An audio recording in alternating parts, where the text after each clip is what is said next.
Okay. When I was a little girl, I remember multiple years I would want to have my birthday party at River Forks Park.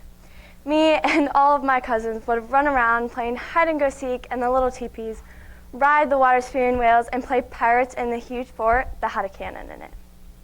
Every year, I would look forward to having all of my family come out so we could run around and play at this amazing park.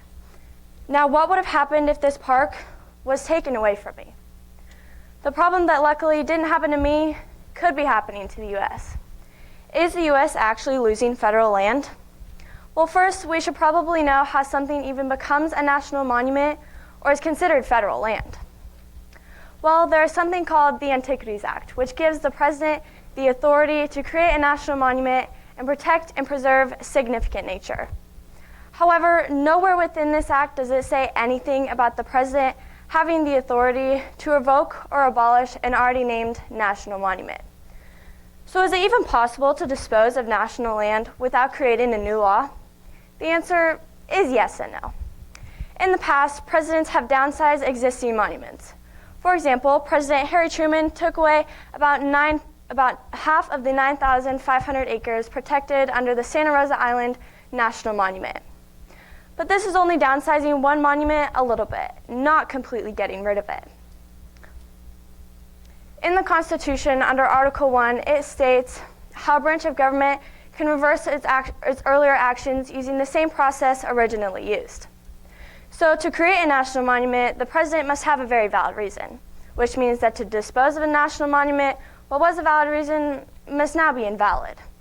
On top of that, a court challenge is also guaranteed, meaning that the monument wouldn't be completely disposed of for at least another couple of years.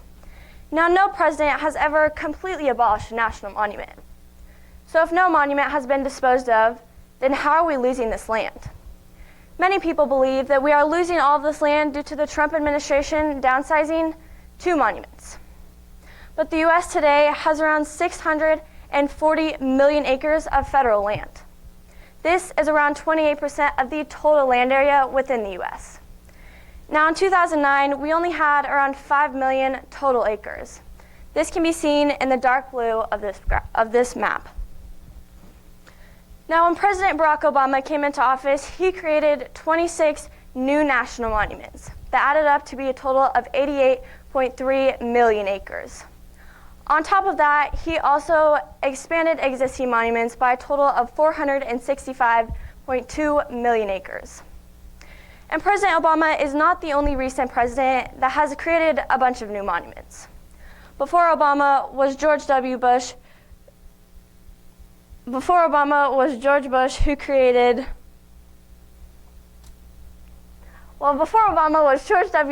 created 6 and Bill Clinton who created 19.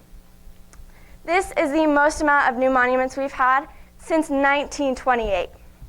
And since 1995, we've acquired more than 600 million acres of federal land. And the Trump administration is only taking away about 3% of that total amount of land.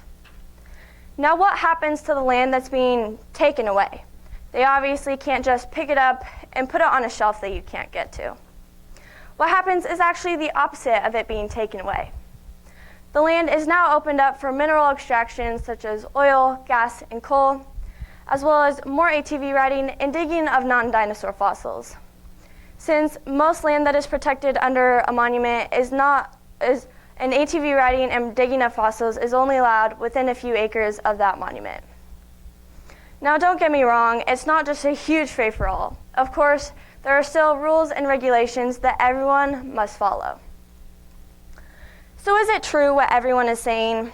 Is the U.S. actually losing all of its federal land? Or has there just been a huge increase within the past few years, and the president is reconsidering what that land could better be used for? So next time you hear someone talking about if the U.S. is actually losing federal land, think about what has happened in the past and how many acres we have recently acquired and how many we still have to this day. Thank you.